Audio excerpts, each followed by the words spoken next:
What's the meaning of Austria?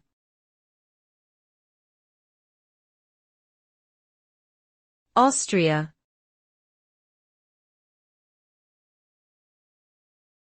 Austria.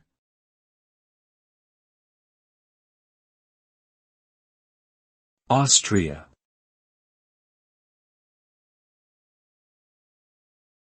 Austria.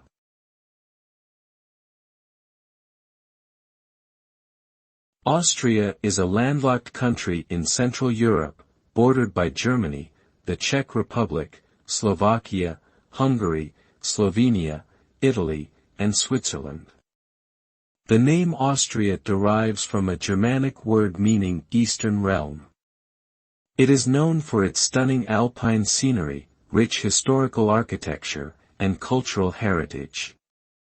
The country is a federal parliamentary republic with the capital city of Vienna serving as its political, cultural, and economic hub. Austria is a popular tourist destination, attracting millions of visitors each year with its beautiful cities, charming villages, diverse landscapes, and world-renowned ski resorts.